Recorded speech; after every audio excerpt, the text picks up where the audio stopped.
Hi friends, మొదటిసారి మైహబ్ channel వీడియోస్ని వారు సబ్స్క్రైబ్ చేసుకోండి అండి. శాంతికుమారికి సంబంధించినటువంటి ఏదైతే కమిటీ ఏదైతే ఉన్నదో కాంట్రాక్ట్ అవుట్సోర్సింగ్ విభాగాల్లో ఖాళీలను బోగస్ ఉద్యోగాలను 20,000 వరకు గుర్తించడం జరిగింది. సో విషయానికి వెళ్ళే ముందు ఒక చిన్న అనౌన్స్మెంట్ అనమాట.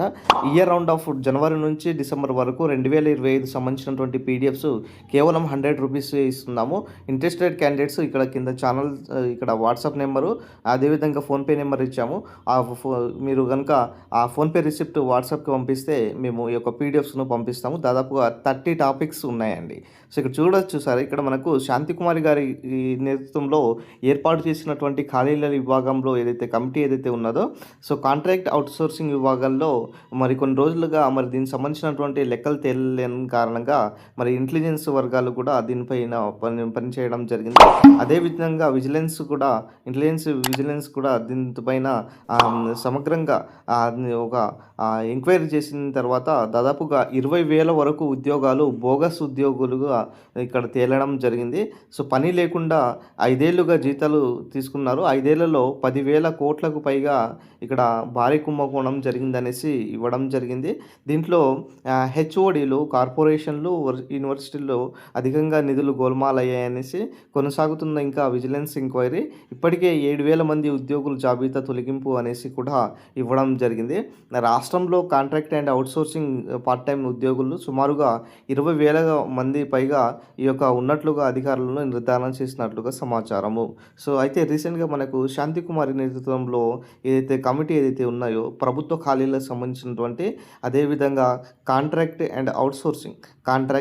అదేవిధంగా అవుట్సోర్సింగ్ సంబంధించినటువంటి ఉద్యోగాలకు సంబంధించినటువంటి ఏదైతే ఖాళీలు గుర్తించడానికి ఏర్పాటు చేయడం జరిగిందో ఈ కమిటీ మరి దాదాపు కూడా మరి ప్రభుత్వ ఉద్యోగాలకు ఓకే అయింది. అంటే లెక్కలు మొత్తం తేలియాయి. కాకపోతే ఇక్కడ కాంట్రాక్ట్ అండ్ అవుట్సోర్సింగ్ విభాగాల్లో వచ్చేసరికి లెక్కలు తేలినందున ఇక్కడ ఇంటెలిజెన్స్ వర్గాలు ఇక్కడ పనిచేయడం జరిగిందండి. సో దాంట్లో ఇప్పటికే 20,000 ఉద్యోగాల వరకు బోగస్ ఉద్యోగాలుగా కనిపించాయి. మిగతా దీనికి సంబంధించినటువంటి ప్రక్రియ కొనసాగుతూనే ఉన్నది ఎంక్వైరీ. సో ఇంకా మనకు ఈ month ending or next month first week కల్లా దీనికి సంబంధించినటువంటి ఖాళీలకు సంబంధించినటువంటి రిపోర్ట్స్ కూడా వచ్చే అవకాశం ఎక్కువగా కనబడుతుంది. సో ఏదైనా సరే ప్రభుత్వము జాబ్ క్యాలెండర్ విషయంలో మాత్రము ఖచ్చితంగా పారదర్శకత ఉన్నది. కొత్త ఏడాదిలో అటు మనకు చూసినామండి, నిన్ననే ఈ ఏపీలో ఖచ్చితంగా జాబ్ క్యాలెండర్ అమలు చేయాలనేసి వాళ్ళు జనవరి నుంచే ఈ యొక్క ప్రిపేర్డ్గా ఉన్నటువంటి సమాచారం. ఇప్పుడు తెలంగాణ విషయానికి వస్తే, ఎస్పెషల్లీ తెలంగాణ విషయంలో వస్తే మరి శాంతికుమారి నేతృత్వంలో ఏర్పాటు చేసినటువంటి ఖాళీల కమిటీ ఏదైతే ఉన్నదో ఈ ఖాళీల కమిటీ అనుగుణంగా రానున్నది. మరి ఇన్ కేస్ ఆఫ్ ఒకవేళ కనుక మరి జనవరి 2 నుంచి జరగబోయేటటువంటి ఏదైతే అసెంబ్లీ మీటింగ్స్ చర్చలు ఏదైతే ఉన్నాయో, సమావేశాలు ఏదైతే ఉన్నాయో ఆ సమావేశంలో జాబ్ క్యాలెండర్కి చట్టబద్ధత కల్పించాలనేసి కూడా ప్రభుత్వం ఇక్కడ భావించేటటువంటి సమాచారం. ఏదైనా సరే ప్రభుత్వము తీసుకునేటటువంటి నిర్ణయాన్ని బట్టి మనకు నెక్స్ట్ డిసిషన్ అనేది ఉండబోతుంది. సో దాదాపుగా మరి బోగస్ ఉద్యోగులు కనుక చూసుకున్నట్లయితే 20,000 వరకు ఖాళీలు ఉన్నటువంటి సమాచారం అయితే ఇప్పుడు ఏర్పడడం జరిగింది.